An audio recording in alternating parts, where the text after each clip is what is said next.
Good morning, Knicks Nation. Today is Wednesday. It is the 25th day of May 2022.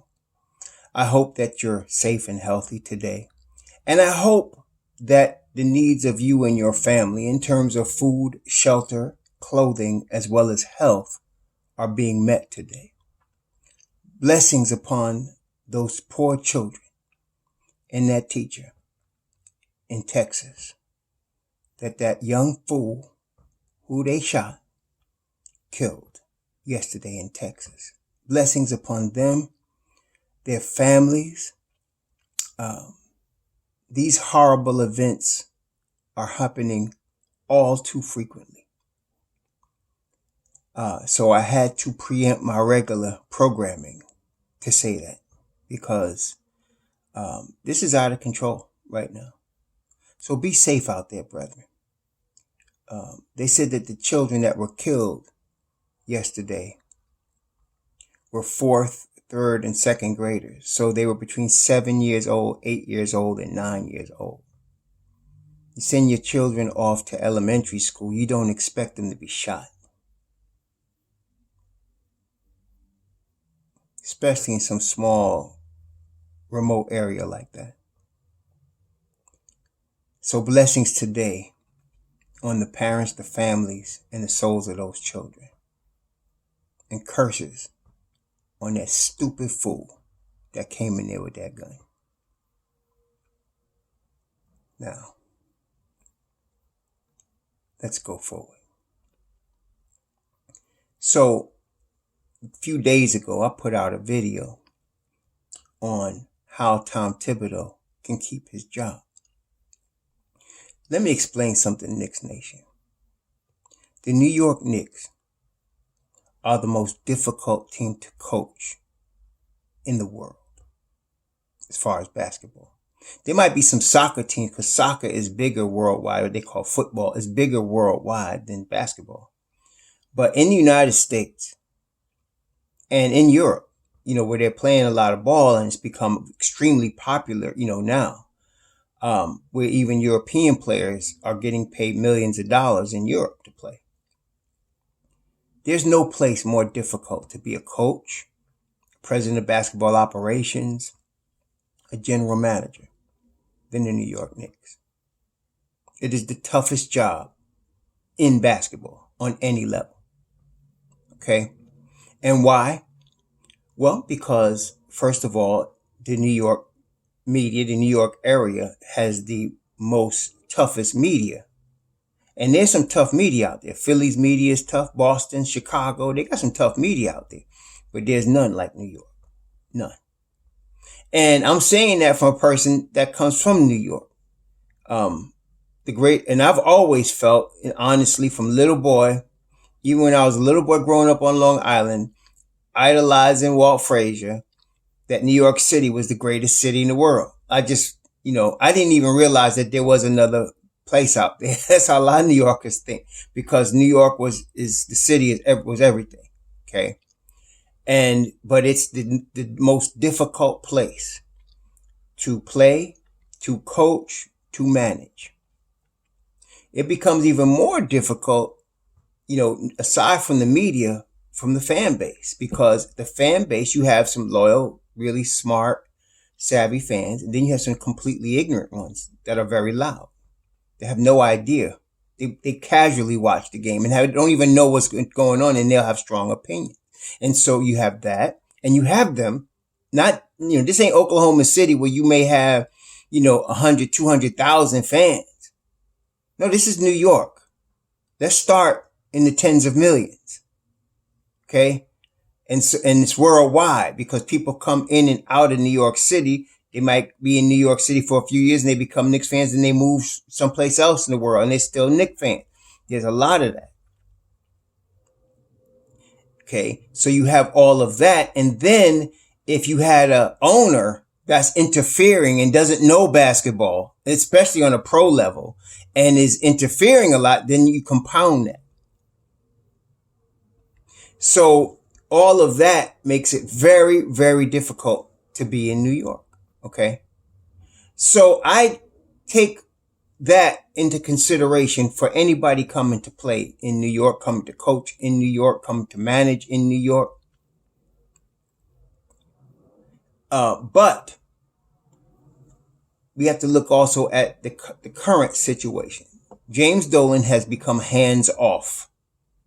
He is not, since actually Phil Jackson, from the time, most people don't remember, and that's another thing. People look back as if they knew now what was going to happen then and don't consider what the situation was then. I see that a lot in my comments. People make comments based on stuff as if they knew what 5 years ago situation was, and their judgments are based on now. It's stupid, but that's what people do. That's New York. But when James Dolan went out and hired Phil Jackson, he was looking to give the keys to the team for somebody because he had realized he had no idea what he was doing as far as basketball. And he was looking to just hand the franchise off to somebody, give somebody the golden ring and let them just run it, and he don't have to worry about it. Somebody that was smart at what they did. That was a smart move. He did not understand at the time that Phil Jackson was a great coach because he had Michael Jordan, Scottie Pippen, Kobe Bryant, who Jerry West picked, Shaquille O'Neal. That's what made his triangle work. He applied it in the CBA at the time that they had the D League was now the G League. He had been applying that craft for a minute without much success until those guys came through the door. And he was a coach. Then he was writing all his Zen books and all this BS. And it wasn't anything to do with him being an executive or choosing talent. Jerry Reinsdorf put Chicago together. Jerry West put the Lakers together. But Phil Jackson was on the sideline, so he got a whole bunch of credit. So James Dolan, not knowing, understanding that, went and said, I'm going to just throw a whole bunch of $60 million at this dude and let him run the thing. But obviously he had no idea what he was doing as an executive. James Dolan realized that mistake and then fired him. And then placed the team in the hands of his friend, his trusted executive, Steve Mills, who had played ball at Princeton and had contacts in the NBA. He was also not an NBA expert. He had never played in the NBA, but he had contacts. So he put it in the hands of Steve Mills. Steve Mills made some mistakes, obviously. And he wasn't fired as much as his position changed. He's still in MSG. But in New York, you don't get a long rope to make mistakes. You don't. Okay? And Steve, stepped aside. And then you got Scott Perry. With him they were the first together co-running things between GM and president. Then you went and got Leon Rose. Smart move. Leon Rose is a smart man. Been behind the scenes a long time. Leon Rose hires Tom Thibodeau. Now, we understand now that was a mistake. Why do I say that? Because they have 8 or 9 players, 24 or under, an obvious rebuilding situation.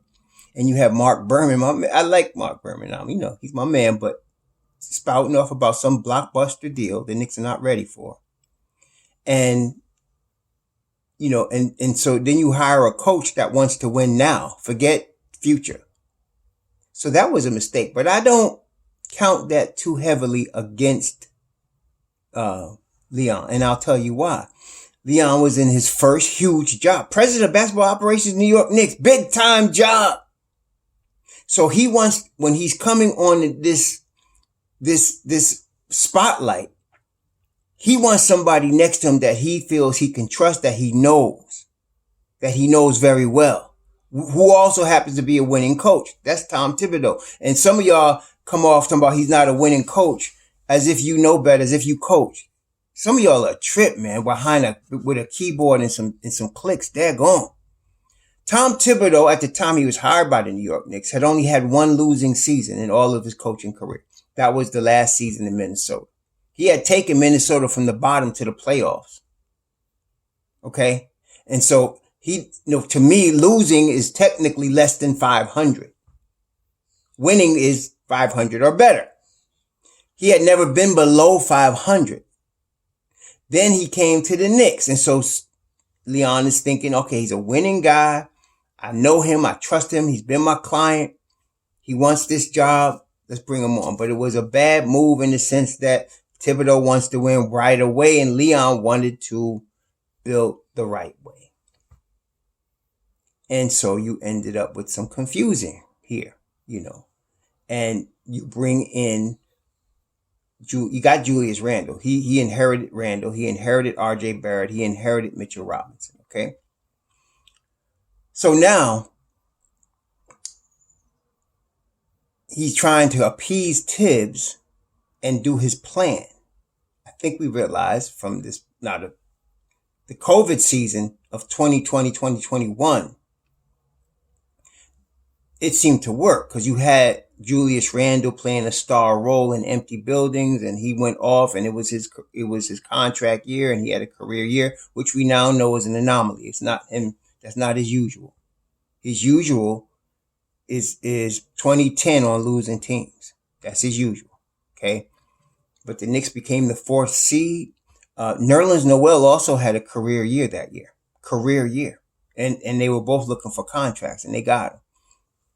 Beware of players that are in their contract year. They're going to play good, but the long-term money. And what teams are doing now is putting incentives in the contracts. And Julius Randle has a contract like that.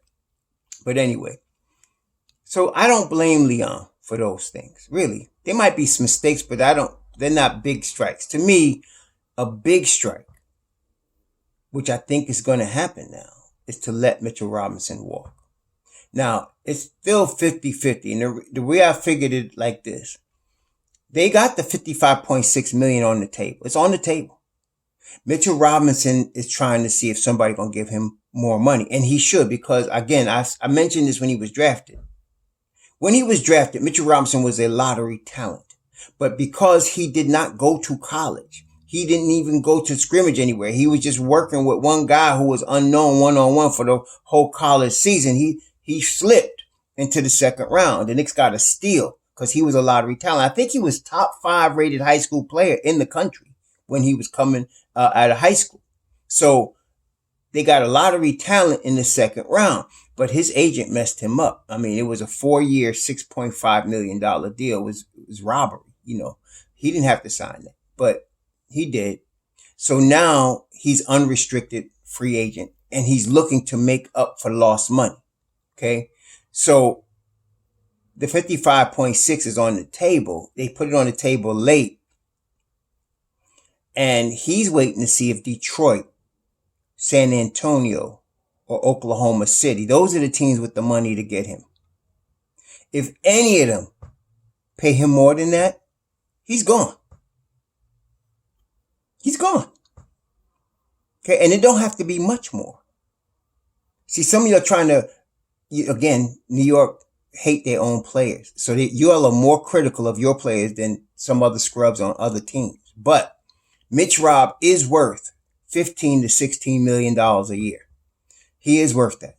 Okay. And I feel like when he starts bringing that offensive game, which I know he has, 16 will be a steal for him. Okay. So to me, he's worth right now 4 years, $64 million. Somebody could give him that. Detroit could easily give him that. Now you'll have at Detroit, Jeremy Grant, Mitchell Robinson, Sadiq Bey, Cade Cunningham, and whoever they're going to draft 5th. And they're going to get a player at 5.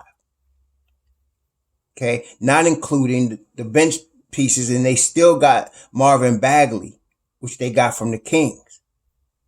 They still got Isaiah Stewart. They're putting together a team over there. Mitchell Robinson would fit perfectly.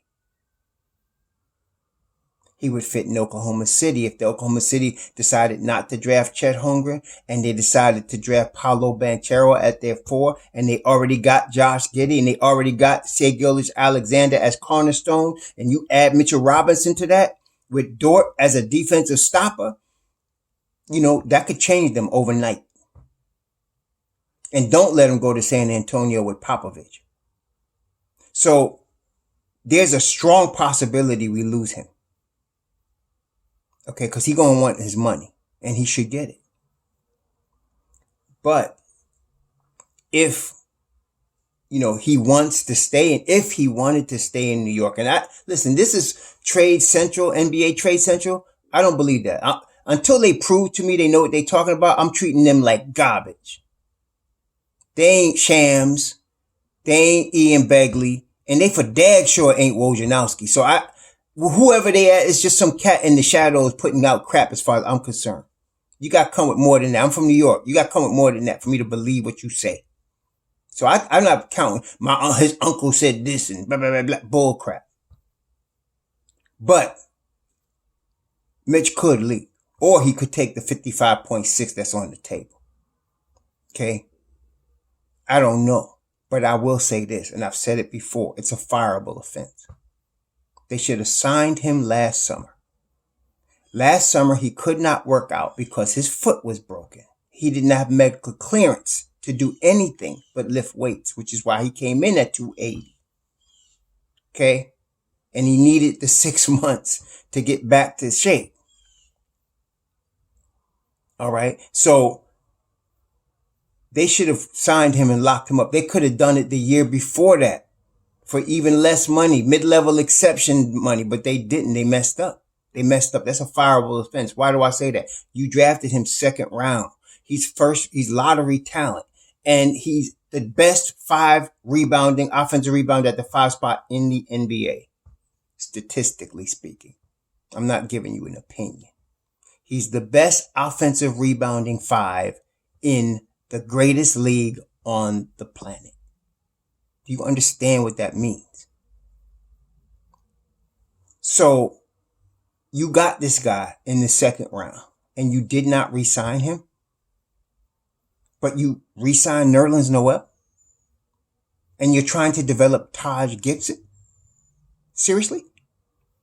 And some of y'all got the stupid audacity to try to tell me that Jalen Duren is better than him? What is wrong? Come on. Y'all need to get off of the hype train, man. Duren ain't played a minute in the NBA. What? Did he average 20 and 20 in college or something? Anyway. This is the league, man. This ain't the NCAA. This is the league. Some of y'all need to recognize. This is the league, man. Shoot. Anyway. It's a fireable offense. But I'm going to tell you what. Because Dolan wants to be hands off, and I'm glad he is now. Homie's going to get a pass when he lose Mitchell Robinson to the Detroit Pistons or to the Spurs or to the Thunder. He going to get a pass. But that's strike one to me. That's strike one. That's strike one right there. It ain't it ain't signing Kemba Walker or Evan Fournier. That ain't strike one. It ain't giving homie a left-handed fool $100 million. That ain't strike one. I understand those moves when you look at it in the context of what the situation was at the time. But to lose Mitchell Robinson for nothing because you just failed to get him that money last summer when you could have gotten it. You could have put incentives on it. He had to pay 65 games. That's common now in NBA. But you didn't even give it to him. And now you're trying to offer it to him now?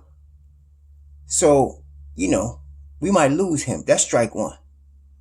Now, today's video, I told you we started this video, put out a video a few days ago, how Tibbs could save his job. Let's talk about how could Leon save his job? How could Leon, because I'm going to tell you something. That's strike one, y'all. I ain't fronting. Don't think Dolan don't notice that. Dolan is not a basketball mind, but he know losing assets and value. A billionaire understands that. You gonna let this asset walk out the door for nothing? When you could have locked him up last year or the year before? So, look, some of y'all got short minds. There have been games just this past season where Robinson was the best player on the floor. Period. When he went up against DeAndre Ayton, some of y'all forget he ate that boy alive. Y'all forgot that? Ate that boy for lunch, man. Y'all must have forgot that. And the Knicks would have won the game if it wasn't for that fool Randall. Y'all don't remember that? They don't want to see MitchRob. And y'all talking about Ayton and you talking about Gobert? Gobert don't want to see MitchRob. And so you want to let $55.6 million walk out the door for a $205 million cap? Seriously? Has he helped Utah get over the top? Come on, man. So if he let MitchRob walk because of that foolishness, that's strike one. Now look, how could he save his job? Look, man. Number one, what I have been calling for, I don't know how long it goes back, but at least to the beginning of this season, maybe even before this. We need a clear direction of what you're going to do with the team. Clear direction. What is your plan?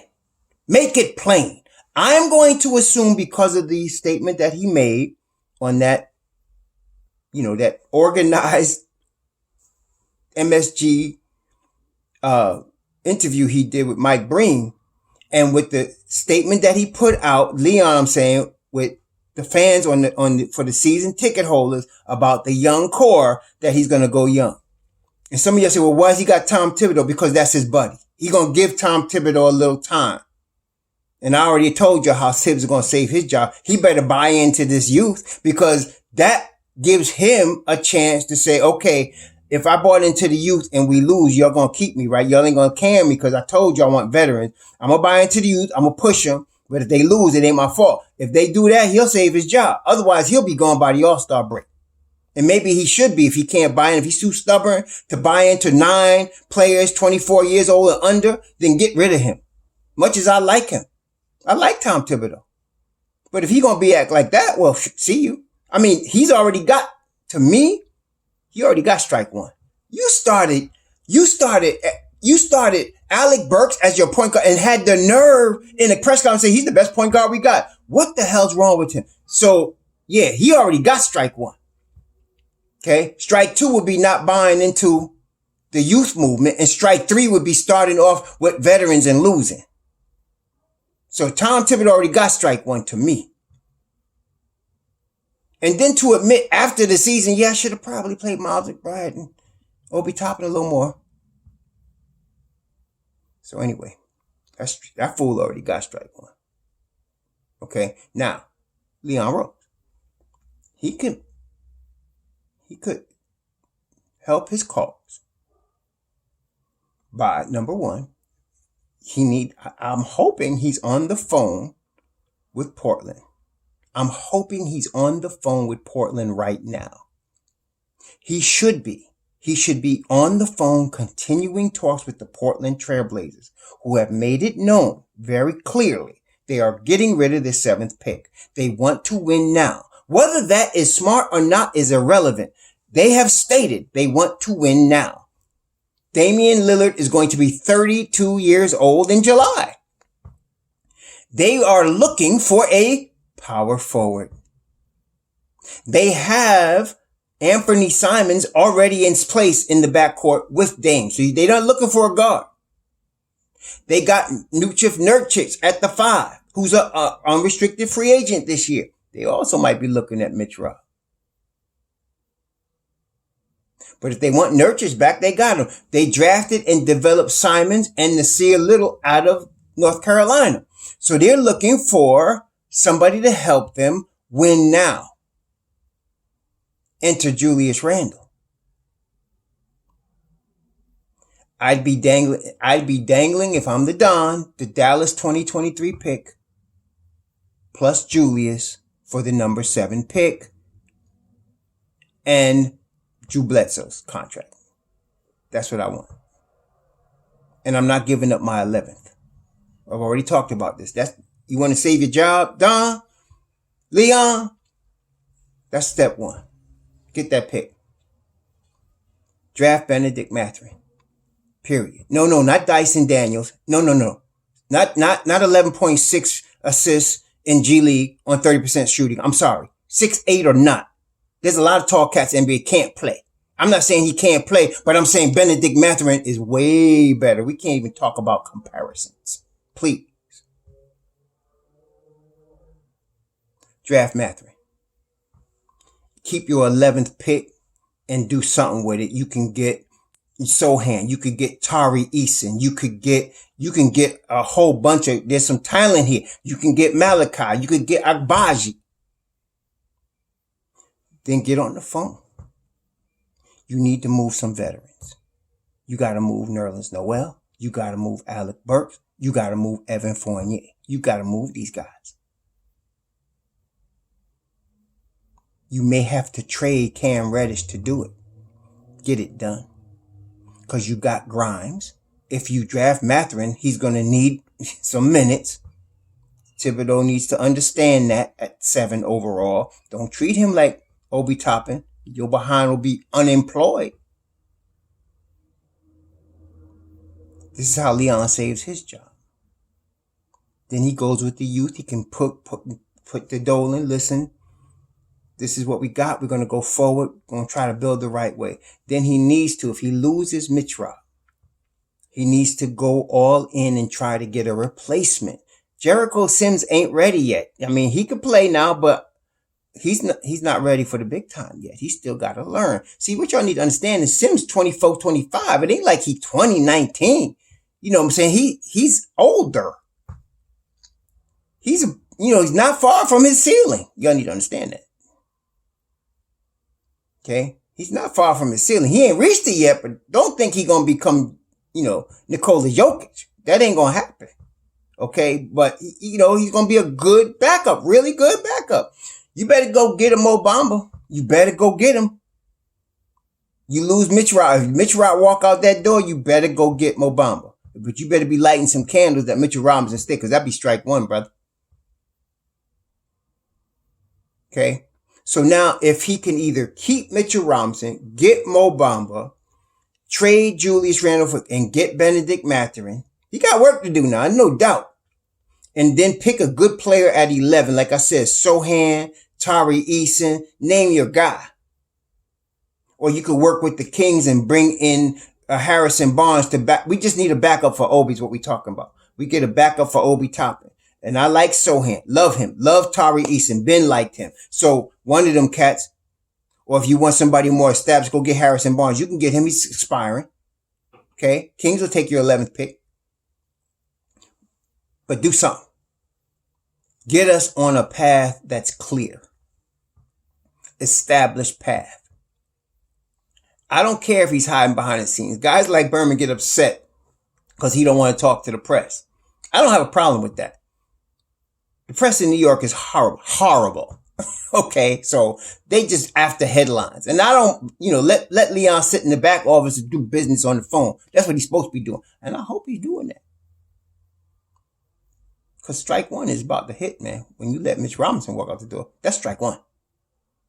Can't fire you now because Dolan's trying to give you a shot. But it's a fireable offense. Okay? So, this is how Leon gets to try to keep his job. Otherwise, unfortunately for all of us in Knicks Nation, we're going to have to fire another coach and another president of basketball operations. If they had to fire Thibodeau in his third season, I could live with that. But I hate the management, revolving door, man. Let's get somebody that stays. So I'm hoping Leon takes control of these reins. Because if he does that and Tibbs is not, and just get rid of Tibbs and then go get somebody that's with the program, right? A team player with the program. If he's still yelling about trading everybody to go get a veteran, get the hell out of here then. That's the way I'm thinking about it. You understand? Period. But if he's with the program, okay, good. You in, you win. You out, you out. Coach Fossil, remember him from the Giants? They was losing one year, and he said, we going to the playoffs. He said, either you're in, or you're out, you're out. And they ended up going to the playoffs. But that's what he got to do. You on board or you not? Tom Thibodeau, you on board? Okay, cool. If you not, look for another job, sir. Because we got business. They got to all be on the same page. And that's the question mark right now. I'm going to buy in that Leon is into the youth movement because he keeps mentioning the young core. I'm going to buy in. I'm going to buy in that he's going to send Julius Randle somewhere because Julius is not a New York guy. He's just not. 2010, whatever. Go do it for Portland in a smaller market. I think he's better suited for that. Okay. But we got to get a plan. I'm going to assume he's going to do those things. Make it plain. Draft night's going to be huge, y'all, because draft night's going to tell us a lot. I will be very disappointed if I heard they didn't even try to get Portland's 7th pick. I'm not saying it has to happen, but he needs to make it happen for real. But if they tried and Portland decided, no, we want Jeremy Grant, and Jeremy Grant goes to Portland, okay, I can live with that because they try, and Jeremy Grant is probably more of a winning player than Julie. In fact, he is. He's more of a winning player than Julie Randle is. Okay. So if they went and got him for the same money from Detroit, I could live with that. I could live with that. Okay. But if I hear that they didn't even make a phone call, they didn't push hard, they didn't try their best to get that pick, I'm not going to be happy. That might even be strike 2. Okay. But he's already got strike 1 now. Cause I'm feeling bad. I'm not feeling right about this Mitchell Robinson thing. I'm not feeling right about it. He might not get strike 1 if MitchRob decides to take the 55.6 and stay. He would have got over. He would have got over at that point. Mr. Leon would have. But if MitchRob takes Detroit's money or Oklahoma City's money or San Antonio's money, forget Dallas. He's not going to Dallas. Dallas cannot afford Mitch Robinson. He's not going anywhere for somebody's mid-level exception, $10 million. That's not happening, y'all. He's going to get his money. Okay? I don't care what anybody said. He's going to get at least 55.6 million. He's going to get that. The question is how much more of that than he's going to get. Is he going to get the full 64 I think he's worth? He might. Dallas can't pay it. They're already in the tax apron. They can't even sign and trade for him. Period. He's not going to Dallas, y'all. Let's bust that bubble right now. And Jalen Brunson ain't coming here. Because he's going to get his money in Dallas. Okay, he's going to get his money. Because they can go way over to pay him. They're going to have to lose some contracts, but they're going to pay him. Okay. Now, Dallas could use their mid-level exception and sign some guys, but they got to lose some contracts. That's their problem, but they're going to re-sign Jalen Brunson.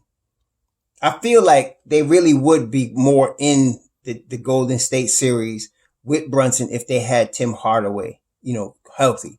Cause he would provide, both sides. He's not the greatest defender, but he's not a terrible defender. I think he's better than Jalen Brunson. And of course, he's a big time shot maker. I really believe in Tim Hardaway Jr., but, he's not there. That's the problem, really. But that aside, Jalen Brunson ain't going nowhere, and we cannot sign and trade Mitchell Robinson for him. It's off the table. Y'all need to remember that. Don't even bring it up. It's not even, don't waste time and breath. Okay? It's not going to happen. But those other teams can take him. So we're going to see what happens, man. Yeah, I'm a little hyped about this one. That's strike 1 for Leon. He messed up right there. But we're going to see what happens. Maybe he gets saved because MitchRob comes back. Hopefully he does. I don't know. We're going to find out. Like I said, I don't believe trade central bullcrap. Whatever. Somebody uncle said whatever. That's bullcrap, man. So let's just see what happens. Who gives him the money? What happens? I hope he comes back. For my sake, for our sake, for Leon's sake. But if he doesn't, Leon's got strike 1. Y'all have a good Wednesday. Please be safe out there. It's literally dangerous. Be safe. Be blessed. Sure.